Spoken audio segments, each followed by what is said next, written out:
भर्तृहरि जी महाराज जैसे वैराग्यवान हैं, वैसे गहरी समझदारी है, वैसे ही संसार से निष्काम हैं, और वैसे ही यहाँ के तमाम प्राणी पदार्थों से जो उनको लाभ मिल रहा है वो सबका उपकार भी मानते हैं। देखिए इस पद में कहते हैं, अरि मेदिनी मात तात मारुत सुन ऐरे, तेज सखा जल भ्रात व्योम बंधु सुन मेरे, तुमको करत प्रणाम हाथ तुम आगे जोरत, तुम्हारे ही सत्संग सुकृत को सिंधु झकोरत, अज्ञान जनित मोह हो मिट्यो तिहारो संग सो, आनंद अखंडानंद को छाय रहो रस संग सो, अरि मेदिनी मात पिता मारुत सुन ऐरे। मेदिनी, मेदिनी कहते हैं पृथ्वी को, धरती को। हमारा शरीर धरती से बना हुआ है, तो भर्तृहरि जी धरती माता का उपकार मानते हैं। वे कहते हैं, ऐ धरती माता तात मारुत सुन। मारुत कहते हैं हवा को। ऐ हवा पिता, तेज सखा, तेज सखा, तेज कहते हैं आग को, अग्निमित्र, जल भ्राता, जल रूपी भाई, और व्योम बंधु, आकाश भाई, आकाश मित्र, सुन मेरे, तुम मेरी बातों को सुनो। अब ये जड़ हैं, ये क्या सुनेंगे किसी की बात को, लेकिन एक भाव में भर्तृहरि जी कहते हैं कि हे धरती माता, हे हवा पिता, हे अग्नि मित्र, हे जल भाई, हे आकाश सखा, तुम हमारी बातों को सुनो।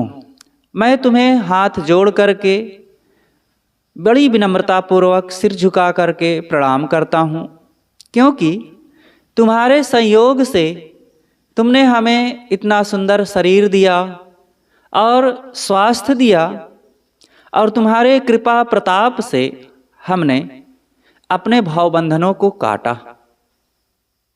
सोचें, अगर शरीर स्वस्थ ना होता, रोगी होते, हम लूले लंगड़े होते, हरदम पेट दर्द, कमर दर्द, सिर दर्द से ही परेशान होते, आंखें खराब होती, कान से बहरे होते, और जीभ खराब होती, बोल ना पाते, त्वचा रोग होता, और किसी न किसी ढंग से हम पीड़ित होते, तो हम परमार्थ की क्या बात कहें, व्यवहार ही ना कर पाते।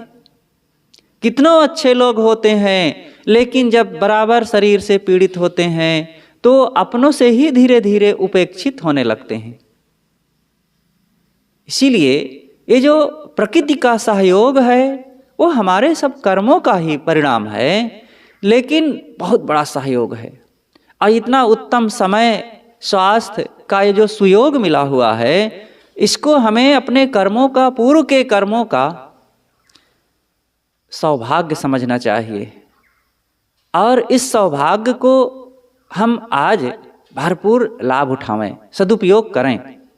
ये शरीर स्वस्थ मिला हुआ है तो इसका अहंकार ना करें, इसका उपयोग करें सेवा में, साधना में, ज्ञान और भक्ति में, सुंदर स्वभाव के निर्माण में। अज्ञान जनित यह मोह हो मिटो तिहारो संग सो। ये जो अज्ञान, आसक्ति और दोष दुर्गुणों की एक लंबी श्रृंखला थी, इन सब को मैंने तुम्हारे संग में आकर के, इस शरीर में आकर के, तुम्हारे कृपा प्रताप से गुरु संत मिले और उनका बोध विचार मिला, और मैंने कुछ सेवा किया, साधना संयम किया, और सबको मैंने मिटा डाला। जो अज्ञान जनित सारे दुख थे, मैंने उनको मिटा डाला। ये तुम्हारे कृपा से ही हुआ है। आनंद अखंडानंद को छाए रहो रस संग सो। अब तो तुम्हारी कृपा से आय प्रकृति के समस्त भाई बंधुओं, मेरे माता पिता, तुम्हारी ही कृपा प्रताप से अब मैं गुरु संतों की शरण में आ गया और उनका बोध विचार मिला और अपने जीवन में मैंने संयम साधना को अपनाया और मेरे जीवन में अखंड आनंद की बारिश हो रही है। मैं परम शांति को, परम तृप्ति को और स्वरूप आनंद का लाभ ले रहा हूँ। ये बहुत बड़ी बात है। साधक को सावधान होकर के इन बातों पर मनन करना चाहिए। आज जो सुयोग मिला हुआ है इसमें अटक न जाए। शरीर की जो स्वस्थता है, ये स्वस्थता में मन की स्वस्थता का काम कर लें, नहीं तो 4 दिन में रोग आ जाएगा तो शरीर को उठाते और बैठाते और कांखते को हिलते समय बीत जाएगा, फिर साधना कब करेंगे। इसलिए सदगुरु विशाल साहब कहते हैं, साधु को है काम यह बझै न तन के कोट, और रैन दिवस संग्राम करी मेटी वासना खोट। साधु का तो यही काम ही है। संसारी लोगों को भी यही काम करना चाहिए, क्योंकि सुख तो सभी चाहते हैं, दुखों से तो सभी घबराते हैं। तो साधु के लिए विशेष यहाँ बात है। भर्तृहरि जी महाराज एक वैरागवान साधक हैं, संत हैं, और वो अपना काम कर रहे हैं। इसलिए अनेक भाव तरंगों में वे अपनी बात कहते हैं और वो समस्त शांति इच्छुकों के लिए है। तो साधु का तो यही काम ही है कि वे शरीर रूपी इस कीले में फंसे ना, बझै न तन के कोट। ये शरीर रूपी किले में फंसे ना, अपने शरीर में स्वयं वो फंस जाता है। मतलब यही मोह माया, यही इंद्रियों के थोड़ी सी लालित्यता को देख करके और इसके विषय भोगों के लिए, इंद्रियों के पोषण के लिए बस अपने मन को राग द्वेष में फंसा लिया, आसक्ति मोह में फंसा लिया, और जो काम करना चाहिए वो नहीं हो पाता है। रैन दिवस संग्राम करी मेटी वासना खोट। रात दिन साधना करो, अपने आप में स्वभाव से युद्ध करो। स्वभाव का अंतर्द्वंद चलता है। मन कहता है कि अरे कोई बोल दिया है तो क्यों बोल दिया, हम भी जवाब दे देंगे, ये अंतर्द्वंद है। तब सात्विक मन कहता है नहीं, जवाब देने से क्या होगा, विवाद बढ़ेगा और अशांति आएगी। लेकिन अंदर से अहंकार उल्लास मारता है कि नहीं, तुमको दबा लेंगे लोग और फिर तुमको परास्त करते रहेंगे, परेशान करेंगे, कह दो। तो ये हरदम कुछ चलता रहता है। इच्छाएं, कामनाएं, वासनाएं अंदर में वो भी उछलती रहती हैं। तो ज्ञान उसको कहता है नहीं, ऐसा ना करो, ऐसा करने से दुख हो जाएगा, मन पीड़ित हो जाएगा, लोग क्या कहेंगे, हम साधु हैं, भगत हैं, दीक्षा लिए हैं, सत्संगी हैं। तो फिर दूसरा मन कहता है अरे ऐसा है तो क्या हुआ, क्या हम किसी गुलाम हो जाएंगे, और क्या हम सुख भी ना भोगें थोड़ा, मन को कहाँ तक मार मार के रहें। तो ये अंतर्द्वंद चलता है। इसलिए अपने में ही विजय प्राप्त करना है। जो शुभ है, जो सात्विक है, जो कल्याणकारी है, जो समाज से प्रतिबंधित है उसको ना करें, और जो जिसके लिए समाज भी स्वीकृति दे रहा है और साथ साथ गुरु मर्यादा स्वीकृति दे रही है, हमारा मन दे रहा है, उसको जरूर करें।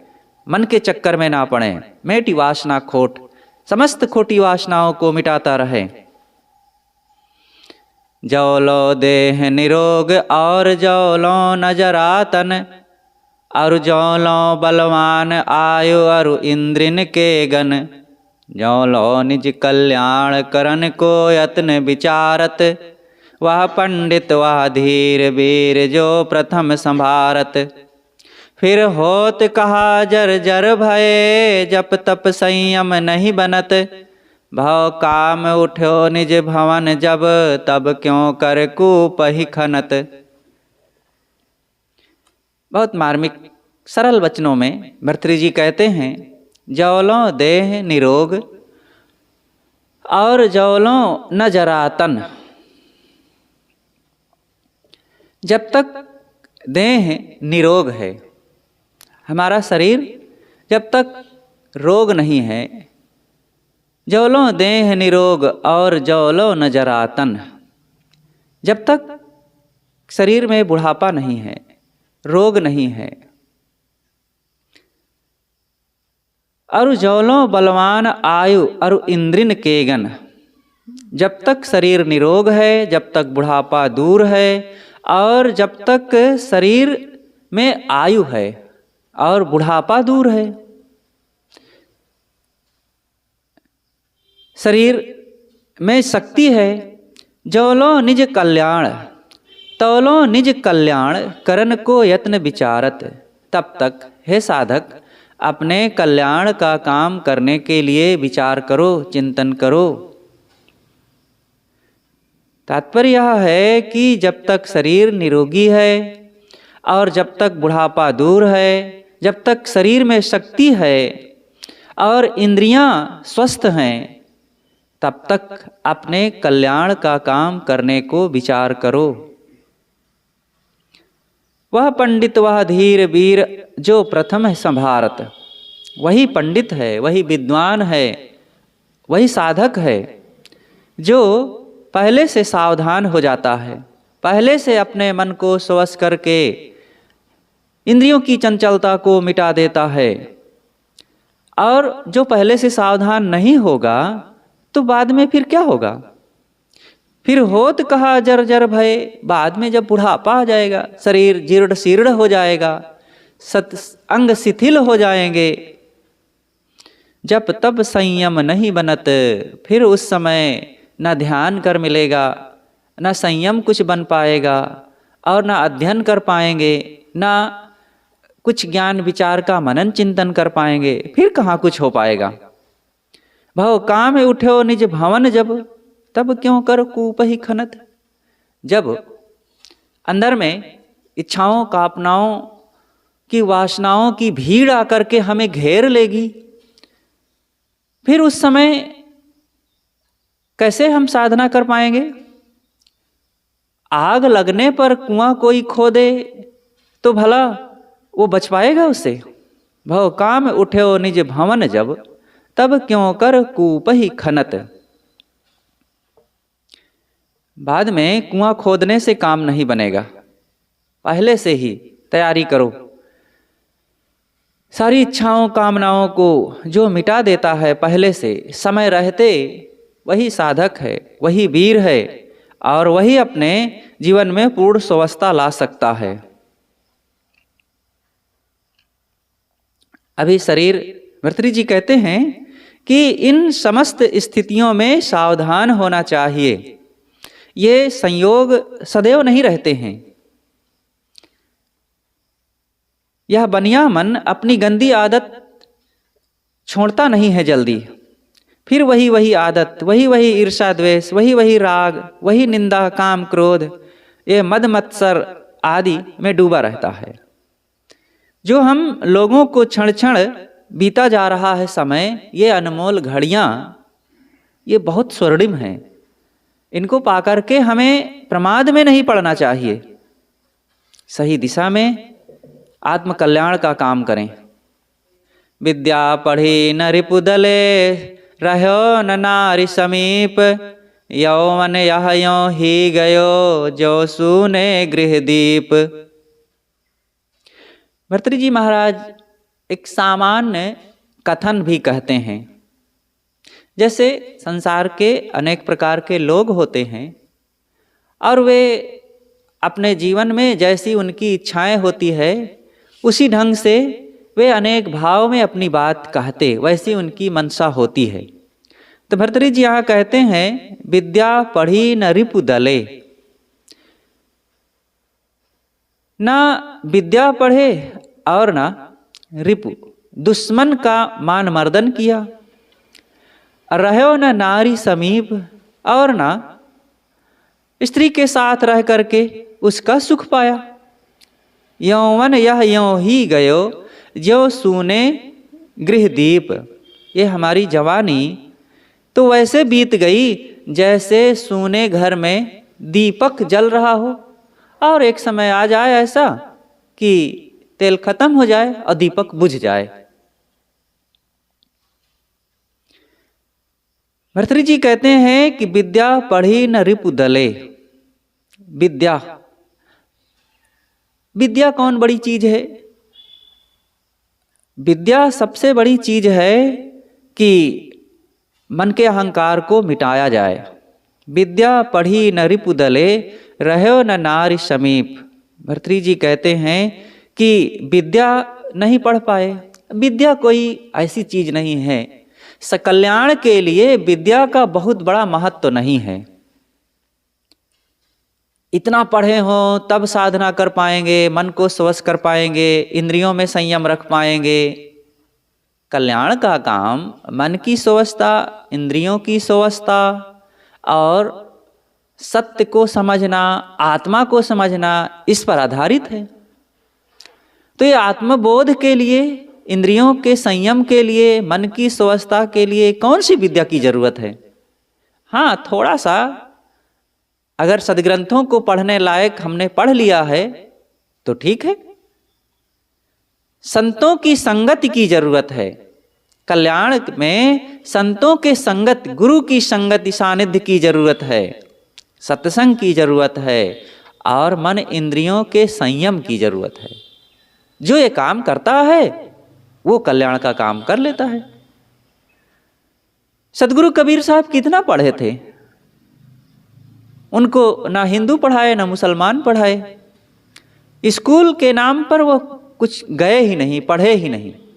लेकिन उनके जैसा विद्वान, उनके जैसा ज्ञानवान, उनके जैसा साहसी, उनके जैसा तत्व चिंतक भला कौन होगा?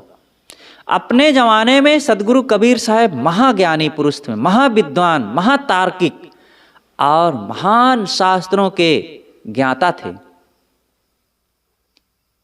वे उनके वाणियों में आप मनन चिंतन करिए, देखिए, वेद, शास्त्र, पुराण, महाभारत, रामायण, गीता आदि के उदाहरण मिलते हैं। पुराणों की सैकड़ों सैकड़ों कहानियां उनके विचारों में मिलती हैं और तमाम तत्व प्रकृति से, नर नारियों से और पेड़ पौधों से, नदी समुद्र झरनों से, कीड़े मकोड़ों से जो सीखते हैं, जो उसके उदाहरण दे देते हैं, कोई पढ़ा लिखा विद्वान भी ऐसा नहीं कह पाता है। तो कबीर की बहुज्ञता इन सब में पता चलता है। लेकिन वे स्कूल नहीं गए। सदगुरु श्री विशाल साहब हमारे इस जमाने में हुए, अभी वर्तमान के हमने तो उनके दर्शन नहीं किया, लेकिन अभी इस काल में सदगुरु विशाल साहब हुए और वे एक दिन भी स्कूल नहीं गए।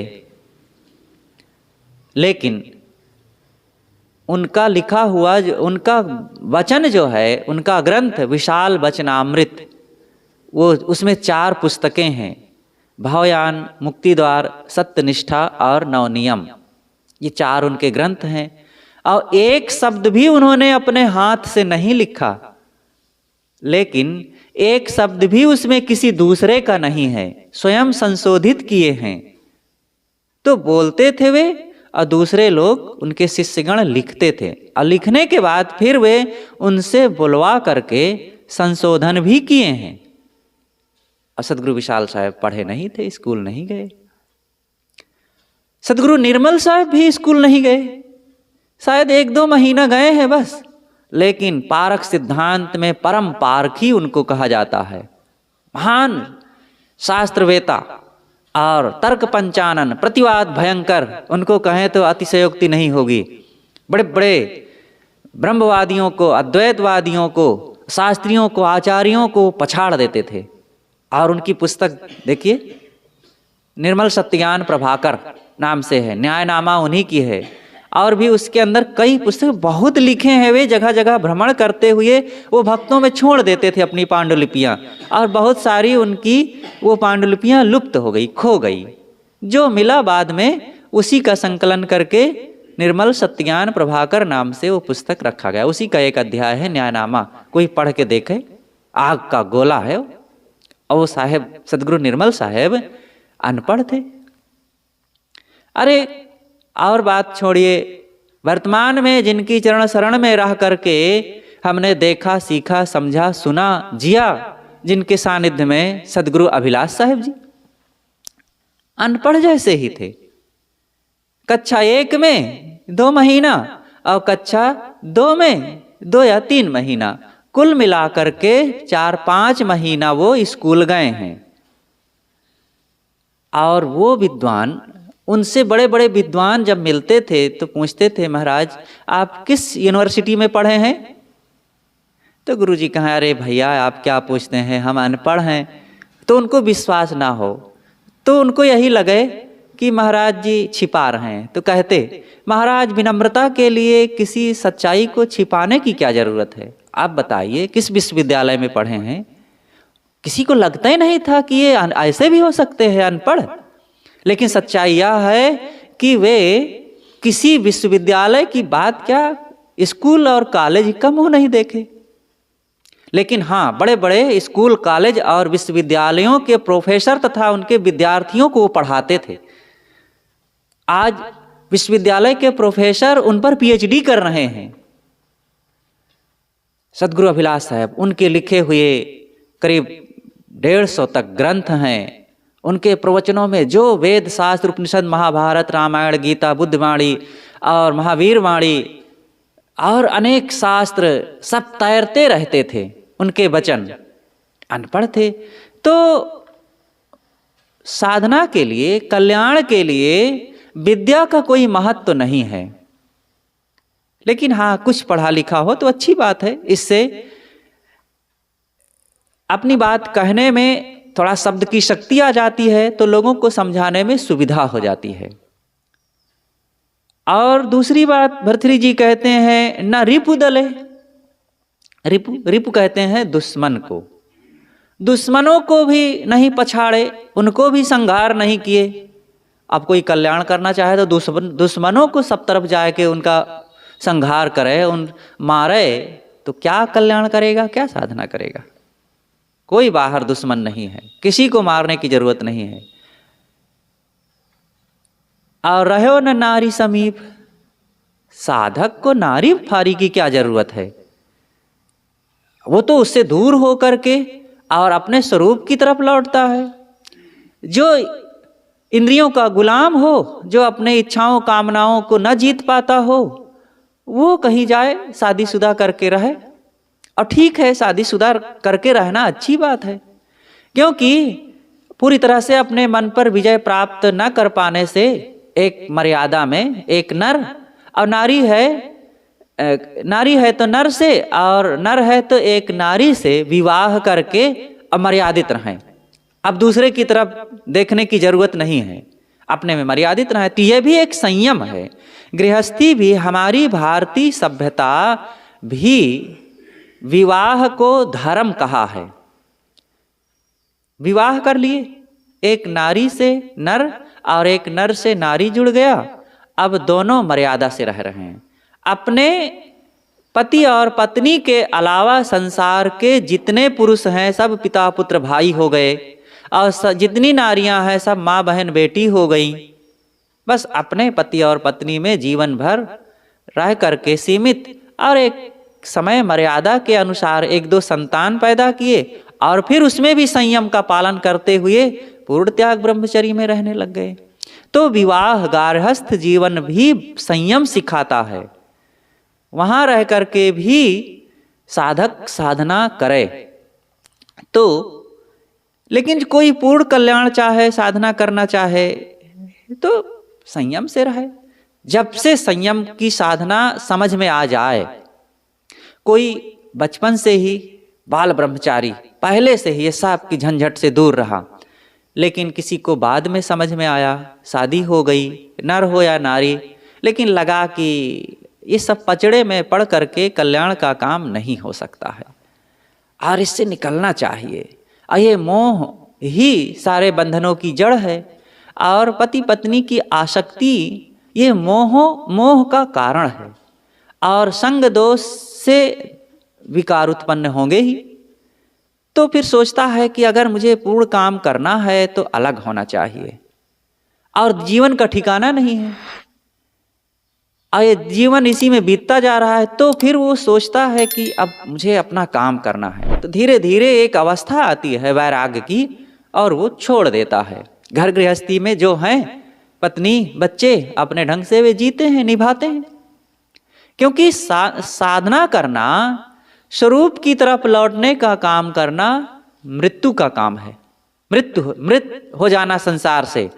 जैसे मृत्यु कभी नहीं देखती है कि अभी हरी गृहस्थी है, कच्ची गृहस्थी है, वैसे ही कल्याण का भाव ये नहीं देखता है कि अभी नई पत्नी आई है, बच्चे छोटे हैं, घर गृहस्थी अभी अधूरी है, दुकान अभी चली नहीं है, बच्चों के लिए अभी मैंने कुछ व्यवस्था नहीं किया, तो अभी सब कर दूं तब फिर वैराग करूंगा। जैसे मृत्यु नहीं देखती है, वैसे कल्याण की जो प्रबल इच्छा है वह भी नहीं देखता है। इसलिए कुछ साधक अगर शादीशुदा हो भी गए, लेकिन प्रबल जब वैराग जगा, कल्याण की उत्कंठा जगी और स्वरूप की निष्ठा बढ़ी, तो फिर वो किसी भी अवस्था में छोड़ छाड़ के चल देते हैं।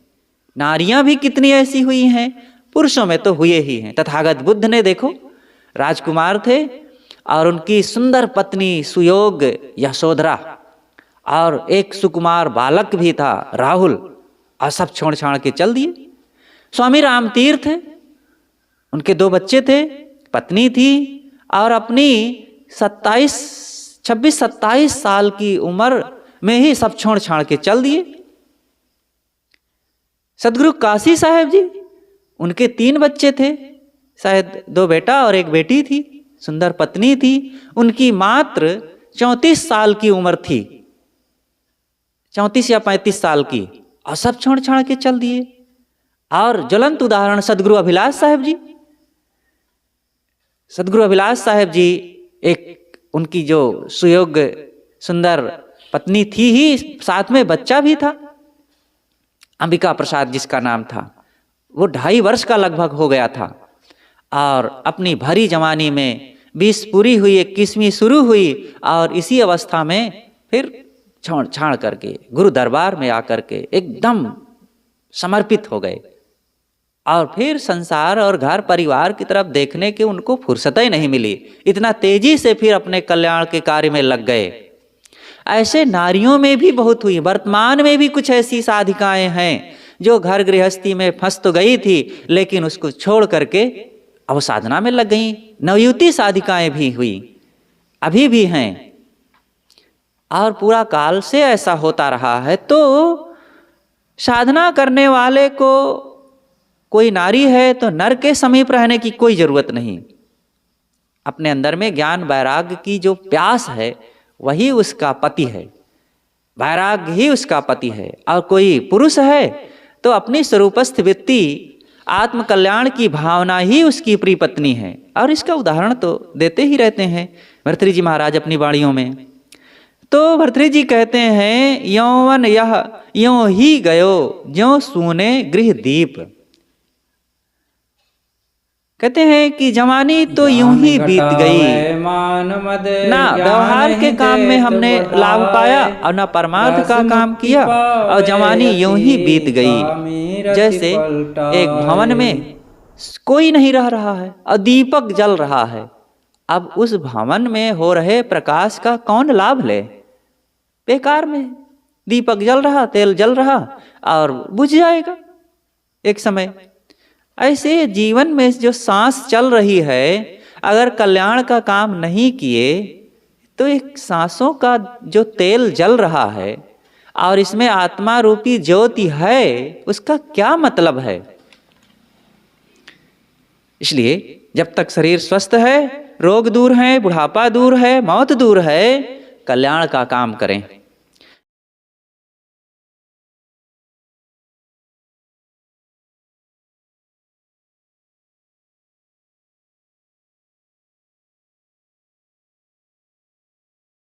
ज्ञान ही देत बढ़ाए। ज्ञान एक बहुत महत्वपूर्ण चीज है। ज्ञान घटावे मान मद। जब व्यक्ति के मन में ज्ञान हो जाता है तो उसका घमंड अहंकार चूर हो जाता है, नष्ट हो जाता है। ज्ञान हो गया है, समझ लिया है संसार की सच्चाई को। क्या मेरा है? ये धन, ये घर, ये जवानी, ये सुंदरता, ये परिवार और ये विद्या, बुद्धि और वैभव सब थोथा है, व्यर्थ है, बकवास है, छूट जाने वाला है। विनम्र, शांत, सरल हो गया, ज्ञान हो गया उसे, तो सारा अहंकार समाप्त हो गया। और दूसरी बात, ज्ञान ही देत बढ़ाए, थोड़ा सा ज्ञान हो गया क्या, अब अहंकार की मूर्ति बन गए। घमंड उनका इतना बढ़ गया कि धरती पर पाँव नहीं पड़ रहा है। थोड़ा सा ज्ञान क्या हो गया, थोड़ा बोलने क्या लगे, थोड़ा पढ़ क्या लिए, घमंड हो गया बहुत ज़्यादा। एक विद्वान थे, इतना ज़्यादा उनको अपनी विद्या का घमंड था कि सिर में तांबे की पट्टी बांध करके रखते थे, और जहाँ चलें तो लोग पूछें जब कि आप ये तांबे की पट्टी सिर में क्यों बांधे हैं, कहें मेरे अंदर इतना ज्ञान है कि अगर ये तांबे की पट्टी बांध के ना रखूं तो मेरा सर फट जाएगा। अब इतना ज्ञान था उनके पास। तो ज्ञान अहंकार को बढ़ा भी देता है, अधूरा ज्ञान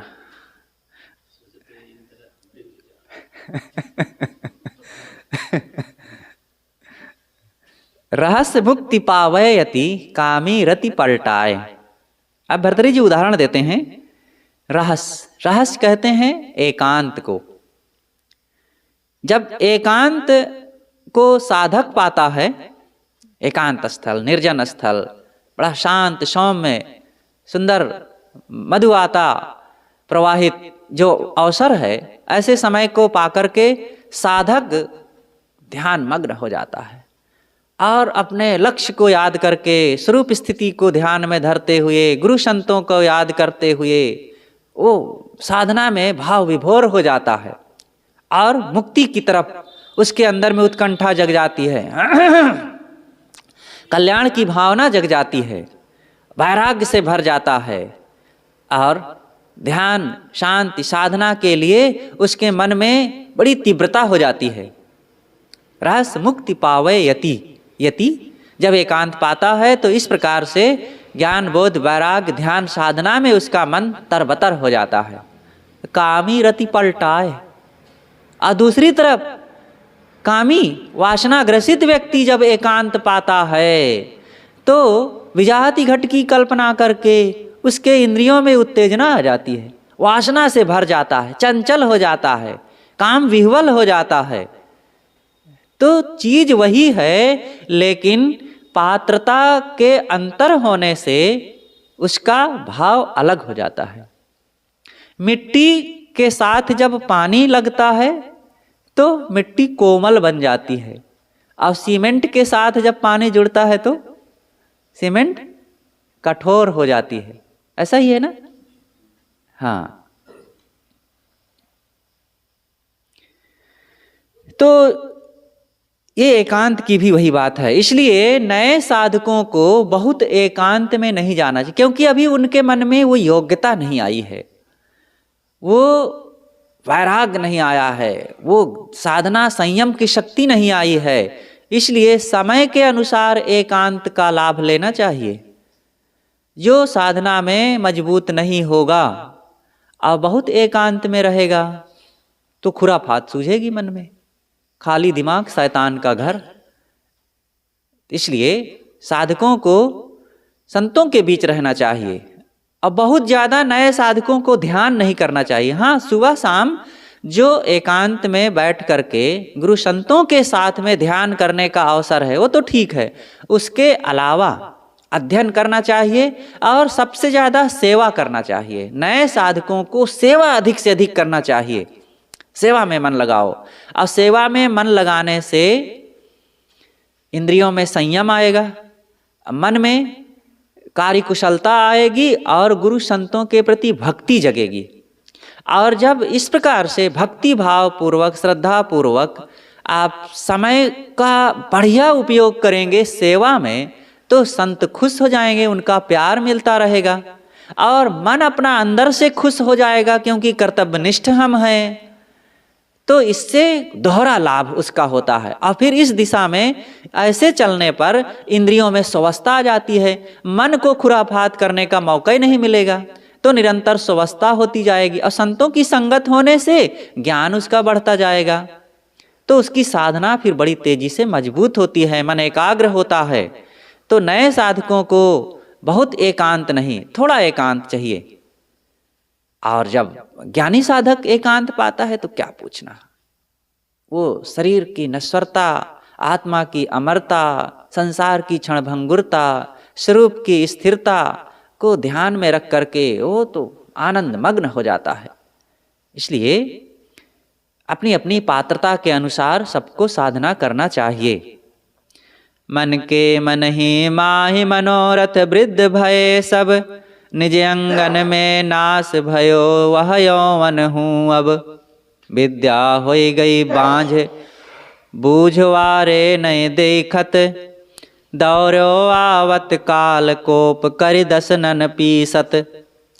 कबहु न पूजे प्रीति सो चक्र पाणि प्रभु के चरण, भाव बंधन काटे कौन अब अजहू गहुरे हरि शरण।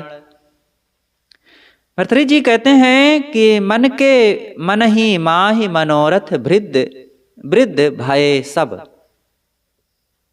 मनोरथ, खास इस पंक्ति का जो शब्द है मनोरथ है, मन का रथ। जिस रथ पर बैठ करके मन भागता है उसे कहते हैं मनोरथ। कोई गाड़ी पर बैठ के भागता है, यहाँ वहाँ जाता है, तो कोई साइकिल पर, कोई मोटरसाइकिल पर, कोई हवाई जहाज पर। ये मन किस रथ पर बैठ करके भागता है? इच्छाओं के रथ पर।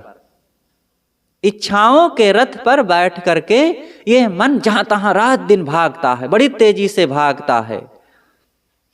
सतगुरु कबीर ने कहा है ना, पानी ते अति पातला धुआं ते अति झीन, पवनों ते उतावला सो दोस्त कबीरन कीन। ये मन कैसा है?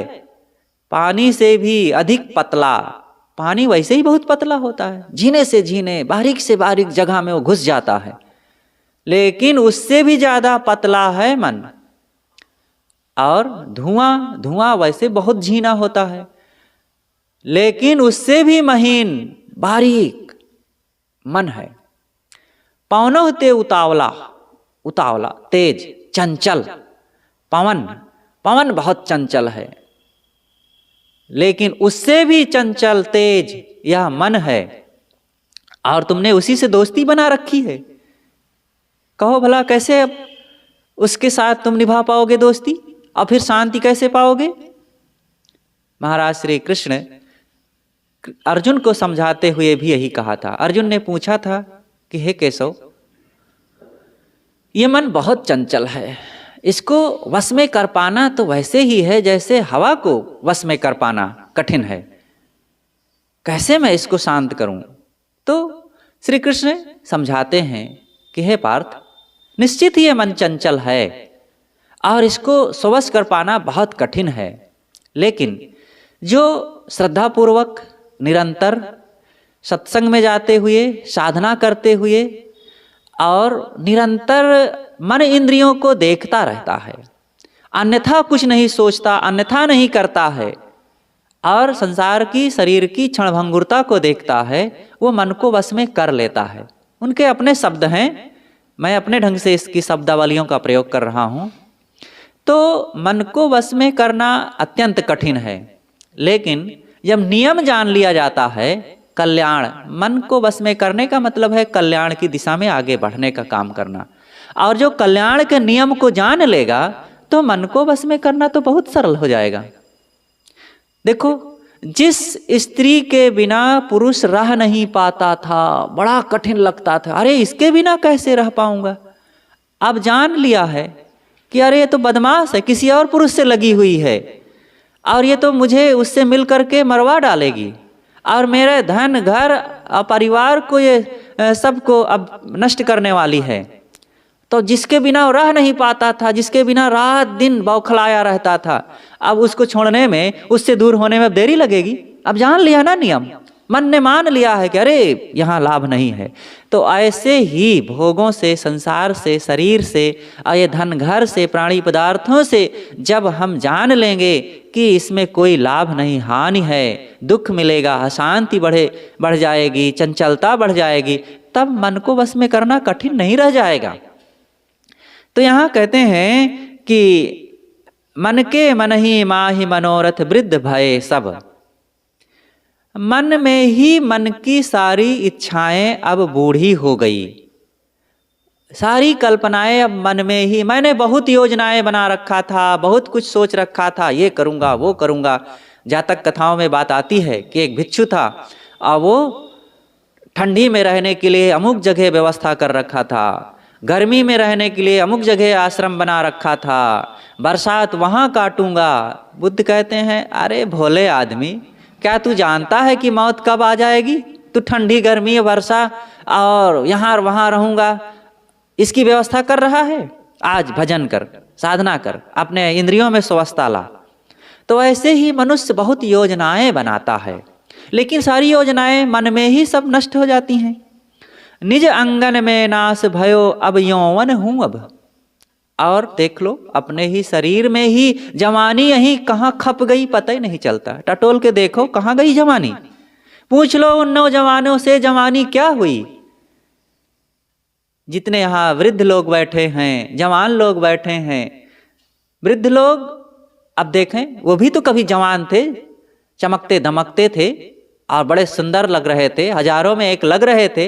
आप लोग भी, कहाँ गई वो जवानी, कहाँ गई वो नई उम्र जब मूछ की रेख भी नहीं उठी थी और कांतिवान शरीर लग रहा था। लेकिन आज दांत उखड़ रहे हैं, बाल उजले हो गए हैं, चाम में सिकन आ गई है, शरीर शिथिल हो गया है, सब इसी में खप जाता है। और जो अभी जवान है अपने बचपना को खोजें, कहाँ गया बचपना? जब घुटनों के बल चलते थे और फुदकते थे, उछलते थे, वो सब गया समय। तो निज अंगन में नाश भयो वह यौवन हूँ अब। विद्या होई गई बांझ बूझवारे नहीं दीखत। अब विद्या भी हमारे मन में हमने बहुत कमाया, लेकिन अब मन में मने में रह करके वो बांझ हो गई। अब उसको कोई समझने वाला नहीं मिलता है। अब हम भी नहीं समझ पाते, क्या बहुत पढ़े लिखे थे, किसको समझावें जो पढ़े लिखे हैं हम। संसार की बातें बहुत पढ़ लिख लिए, राजनीति जान लिए, कानून शास्त्र जान लिए, इंजीनियरिंग जान लिए, वकालत जान लिए, कंप्यूटर जाने हैं, अब बहुत बहुत और चीज़ें जाने हैं। किसको समझाने जाएं, कौन सुनेगा? अंग्रेजी हिंदी गणित बहुत जाने हैं, किसको बताने जाएं कि हम ये जानते हैं, कौन सुनेगा भला? कोई सुनने वाला नहीं है। और ये सब करते धरते दौड़ो आवत काल कोप करी दसनन पीसत। और ये तो सब एक ही तरफ है, और दूसरी तरफ दूसरी घटना एक घट गई कि काल दौड़ता हुआ हमारी तरफ बड़ी तेजी से दांत पीसते हुए चला आ रहा है। पीछे आई है बात ना, कुपित सिंघनी ज्यों जरा कुपित शत्रु ज्यों रोग, फूटे घट जल ज्यों वयस तऊ अहित युद्ध लोग। जैसे कुपित सिंघनी ज्यों जरा, ये सिंघनी की भांति, जैसे एक सिंघनी हो क्रोधित होकर के दौड़ी चली आवे, वैसे ये बुढ़ापा बड़ी तेजी से क्रोध में दांत पीसते हुए हमारी तरफ दौड़ा आ रहा है। यहां भी वही बात है, काल कोप करी दसनन पीसत है। काल मौत हमारी तरफ दांत पीसते हुए, दांत पीसने का मतलब खिसियाया हुआ, क्रोध में एकदम बौखलाया हुआ कोई हमारी तरफ लाठी लेके जब आता है तो कैसे आता है? दांत पीसते हुए आता है ना। तो वही बात है यहाँ। तो ये काल हमारी तरफ दौड़ते हुए दांत पीसते हुए एकदम चला आ रहा है और हमें नष्ट करने के लिए। और ऐसी विषम परिस्थिति में होकर के भी कबहू न पूझे प्रीति सो चक्रमाणी प्रभु के चरण। अरे भोले आदमी, नादान, तू बड़े प्रेम और श्रद्धा भक्ति के साथ चक्रपाणी का पूजन नहीं किया। विष्णु भगवान की अब यहाँ पर भर्तृहरि जी महाराज याद करते हैं। वे शिव के उपासक हैं, लेकिन अब यहाँ पर विष्णु की भी याद करते हैं। चक्रपाणी नाहिन शिव और विष्णु में अंतर दीखत मोहि। उन्होंने एक जगह कहा है, मुझे शिव और विष्णु में अंतर नहीं दिखता है, लेकिन जब मैं शिव जी को देखता हूँ तो थोड़ा और भाव श्रद्धा मेरी बढ़ जाती है। ये अपना अपना एक पक्ष होता है। जिनके लिए हमारा मन समर्पित है उनके लिए प्रेम ज़्यादा होगा ही, उनके लिए ज़्यादा हम समर्पित और भाव व्यक्त करेंगे ही। तो भर्तृहरि जी महाराज शिव के लिए ज़्यादा समर्पित हैं, लेकिन कभी कभी विष्णु की भी याद कर लेते हैं। तो यहाँ पर विष्णु जी के लिए कहते हैं कि प्रीति सो चक्रपाणि प्रभु के चरण। मैंने प्रेम से, या साधक प्रेम से विष्णु का जाप नहीं किया। चक्रपाणि, चक्र कहते हैं जो चक्र लिए हो, और पाणी कहते हैं हाथ में। हाथ में चक्र कौन रखता है? विष्णु। अब आप कहते हैं कि श्री कृष्ण भगवान भी रखते थे, लेकिन विष्णु के अंशावतार राम है और राम के अंशावतार कृष्ण है। तो कृष्ण स्वतंत्र नहीं है, सब विष्णु में समाहित हैं। राम भी विष्णु में समाहित है। ये पौराणिक कहानियां हैं, ऐसा कुछ नहीं है। लेकिन जो हमारे पौराणिकों ने या पूर्वजों ने जो एक शब्दावलियां दी है, उसकी बात मैं कहता हूँ। और अपनी बात कहें तो यहाँ पर बात यह है कि कबहु न पूजे प्रीति सो सदगुरु प्रभु के चरण। साधक प्रेम और भक्ति, श्रद्धा और भावपूर्वक सदगुरु की शरण में जाकर के उनके चरणों की सेवा करते हुए स्वरूप का चिंतन नहीं किया, साधना नहीं किया। क्या किया? भव बंधन काटे कौन अब अजहू गहुरे हरि शरण। अब तुम्हारे बंधनों को कौन काटेगा? तुमने गुरु भक्ति नहीं किया, साधना नहीं किया, इंद्रियों में संयम नहीं किया, अब कैसे तुम भव पार होगे? कैसे होगा भव से पार? पारक बिन ज्ञान गुरु के। अरे भाई, बिना पारखी सदगुरु की शरण में गए तुम्हारे भव बंधनों को कौन मिटाएगा? अजहू गहुरे हरि शरण। आज भी तुम गुरु की शरण में जाकर के अपने आप को जानो पहचानो। प्यास लगे जब पान करत शीतल सुमिष्ट जल, भूख लगे तब खात भात घृत दूध और फल, बढ़त काम की आग तब हुनो बंधु संग रति, ऐसे करत विलास होत विपरीत देव गति। सब जीव जगत के दीन भरत, खात पियत भोगहु करत, ये महारोग तीनों प्रबल, बिना मिटाए नहीं मिटत। सामान्य जीवन का चित्रण करते हुए भर्तृहरि जी महाराज कहते हैं कि लोगों का दिन कैसे बीत रहे हैं। प्यास लगती है तो पानी पीते हैं, भूख लगती है तो भोजन कर लेते हैं, और दूध दही घी फल मेवे मिष्ठान, सुंदर घर बाल बच्चे पत्नी आदि सब पा गए हैं। उसी में बहुत आनंद उल्लास मना रहे हैं, बहुत राग रंग कर रहे हैं। और यही सब में बढ़त काम की आग, नवहि नव बधू संगरति, और इसी में काम भोग वासना विलासिता में डूबे हुए दिन बिता रहे हैं। ऐसे करत विलास होत विपरीत दैव गति। यही सब करते धरते तुम्हारे कर्म प्रारब्ध बदल गए, तुम कुमार्ग में चले गए, और कुछ सदकर्म सदव्यवहार और परमार्थ का काम ना हुआ। सब जीव जगत के दीन भरत, खात पियत भोगहु करत। ये खान पान और भोगों को भोगने में सब जीव क्या हो गए? दीन, लाचार, असहाय, और सद्गुणों से, सदाचार से, सदकर्मों से, सद्भाव से वंचित हो गए, दूर चले गए, और उनके जीवन में बड़ी विवशता आ गई, बहिर्मुखता आ गई, सांसारिकता भर गई। इस बात को कोई साधक समझता है। जो पागल होता है वो पागल अपने को नहीं मानता है, वो तो अपने को राजा बादशाह मानता है, दूसरों को ही वो पागल कहता है। लेकिन जब उसी को कोई बुद्धि ठीक होने की दवाई दे दिया और जब उसका माइंड फ्रेश हो गया, सही हो गया, तब वो तुरंत जाके कपड़ा पहनता है, व्यवस्थित होता है। तब उसे अपने पर लज्जा आती है, शर्म आती है कि अरे क्या मेरी दशा थी, कैसे मैं हो गया था, क्या क्या बोल रहा था और कैसे कैसे लोगों के साथ व्यवहार कर रहा था। बाद में लज्जा आती है। इसी तरह ये संसार में विषय वासनाओं का पागलपन का पानी सब लोग पी रखे हैं और सब उन्मत्त हो करके विषय भोगों में डूबे, वही पाठ पढ़ रहे हैं, वही बात कह रहे हैं और वही एक दूसरों के साथ बर्ताव कर रहे हैं। और कोई उनको समझाता है कि अरे भाई ये दुखद रास्ता है, इधर से हटो, निकलो, उनको बुरा लगता है, अरे तुम ही बड़े ज्ञानी हो और सारा संसार यही कर रहा है, अज्ञान, अंधविश्वास, विषय वासना में ही तो सुख है और इधर से तो दुख मिटता है, और भला इसको कोई छोड़ सकता है? तुम बड़े ज्ञानी आए हो, तुम भी जरूर इसी में डूबे होगे और हमें बहका रहे हो।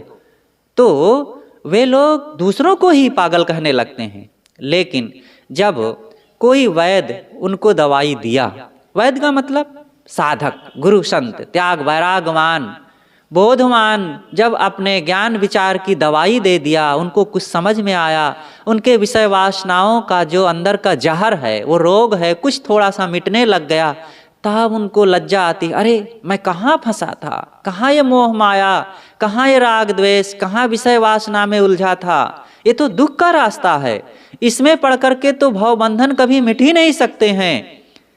तब वो उधर से निकलने लगता है, तब अपनी मर्यादाओं को संभालने लगता है, तब इंद्रियों को वश करने लगता है, तब उसके अंदर में ज्ञान बोध बढ़ने लगता है। तो वही बात यहाँ कहते हैं, ये 3 महारोग जीव के पास लगे हुए हैं, खाना, पीना और भोगना, विषयों को भोगना। खाना और पीना तो देखो शरीर की एक मजबूरी है, इससे ज्ञानी भी नहीं छुट्टी पा सकेंगे। जब तक प्रारब्ध रूप शरीर है, कुछ खाना पड़ेगा, कुछ पीना पड़ेगा। और लेकिन इंद्रियों के वासनात्मक भोगों को भोगने की जरूरत नहीं है। हाँ, खाने और पीने को ही भोगना कह सकते हैं, कहा ही जाता है, ये भी तो एक भोग है, शरीर की जरूरत है तो ये भोग, लेकिन काम वासना की जरूरत नहीं है। कुछ लोग कहते हैं कि नहीं, ये काम वासना भी नैसर्गिक है और इसको त्यागा नहीं जा सकता है। सिगमंड फ्राइड जैसे विद्वान ने भी यह बात कह दिया है कि काम वासना को कोई मिटा नहीं सकता, क्योंकि सबके अंदर में ये होती है। सिगमंड फ्राइड जो है, ये जर्मनी के थे और ये मनोविज्ञान के चिकित्सक थे और रोगियों की चिकित्सा करते थे, और जीवन भर उन्होंने जो मानसिक रोगियों का इलाज किए, तो उनके इलाज में अधिकतम संसारी गति वाले आते थे, कामी, क्रोधी, लोभी, मोही और घर गृहस्थी में डूबे लोग, उचक्के लोग जब बौखलाए जाएं, पगलाए जाएं, तो लोग उनको उन्हीं के पास लाते थे, तो उन्हीं को वे चिकित्सा करते थे।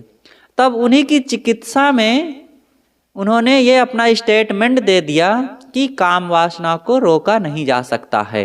वो ज्ञानियों की, त्यागियों की, संतों, साधकों की संगत कभी किए नहीं कि मन को रोका भी जा सकता है, इसलिए इस बात को समझे नहीं। लेकिन दाल भात जैसा, अन्न भोजन जैसा काम वासना थोड़े है। देखो, बिना भोजन किए शरीर नहीं चल सकता, बिना पानी पिए शरीर नहीं चल सकता, लेकिन काम भोग के बिना शरीर नहीं चल सकता, ऐसा हो सकता है? बल्कि जो इसको त्याग देता है तो और बढ़िया शरीर चलता है। हाँ, लेकिन ऊपर ऊपर नहीं, ऊपर ऊपर त्याग दे और अंदर अंदर जपता रहे रूप रंग वासना और विजाति घट को, तो रोगी होगा ही। और ऐसे ही रोगियों की सिगमंड फ्राइड इलाज करते थे और उसी के आधार पर अपना स्टेटमेंट दिए हैं। और इसको रोकने वाले 1-2 की बात नहीं, हजारों हजारों ऐसे साधक, त्यागी, ज्ञान वैरागवान हुए हैं जो पूरी तरह से वासनाओं को जीत लिया। और इसको जीत करके, त्याग करके शरीर के नुकसान की तो बातें छोड़ो, और अधिक बलवान, स्वस्थ, मजबूत, सुदृढ़, सुघड़ और सुंदर हो जाता है। इसलिए इसको हम नहीं कह सकते हैं कि ये वासना जरूरत है इसकी, खाना पीना जरूरी है। तो भर्तृहरि जी कहते हैं ये महारोग तीनों प्रबल, ये तीनों बहुत प्रबल हैं, खाना पीना और भोगना, ये तीनों की जरूरत है। लेकिन तीनों में जो काम वासना की बात है, एक तो देह भोग है, देह भोग के लिए चीजों का उपयोग करना वो अलग चीज है। लेकिन जो ऊपर कहा गया है कि तबहि नववधू संगरति, मतलब नववधू का संग नहीं किया, उसका खंडन यहाँ खुद वे यहाँ कह रहे हैं कि ये तीनों प्रबल हैं और इसको त्यागने की जरूरत है। अब तीनों को त्यागने का भाव यहाँ पर यह भी हम कर सकते हैं कि खाओ पियो, संसार के जीवन निर्वाहिक चीजों का उपयोग करो, लेकिन आसक्ति का त्याग करते हुए, आसक्ति का त्याग करो। तीनों की आसक्ति का। और यहाँ काम वासना की बात है, उसको पूरी तरह से त्यागो। नर सेवा तज ब्रह्म भजी, गुरु चरणन चित लाए, कब गंगा तट ध्यान धर, पूजोगा शिव पाए। भर्तृहरि जी महाराज कहते हैं कि मेरे वो दिन कब आएंगे जब मैं इन संसारियों की गुलामी करना छोड़ दूंगा।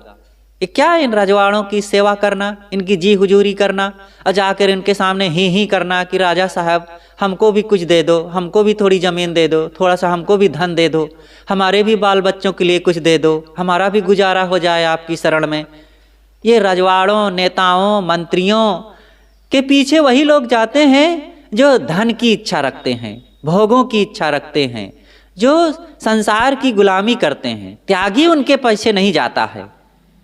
एक बार सदगुरु श्री निर्द्वंद साहेब जी कबीर पारक संस्थान के वार्षिक अधिवेशन में थे इलाहाबाद में, और वहाँ पर एक नेताजी आए हुए थे और वो नेताजी यहाँ भी आते थे। तो उन्होंने कहा कि हम एक आश्रम की सेवा करना चाहे और वहाँ कुछ पैसा देना चाहे कि वहाँ के लिए कुछ लाभ हो जाए। तो वो महाराज यहाँ बैठे हुए हैं, उन्होंने कहा कि नहीं नहीं हमको नहीं चाहिए, सब पूरा है यहाँ। तो उन्होंने ऐसा हमें कह दिया।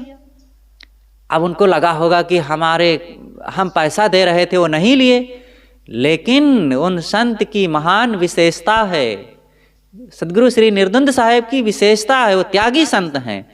अब वो क्यों नेताओं के पीछे पड़े, तुम रखे रहो, अब तुम्हारा धन हम लेंगे और फिर जरूरी नहीं है कि अब हमारी स्वास्थ्य बनी रहे, अब तुम धन दे करके एहसान हमारे ऊपर जताओगे, आकर के आए दिन यहाँ मीटिंग करोगे, संसारी रजोगुणी प्रपंची लोग आकर के यहाँ धरना दे के बैठेंगे, अब हम लोगों के साधना ध्यान और एकांत में विघ्न डालेंगे।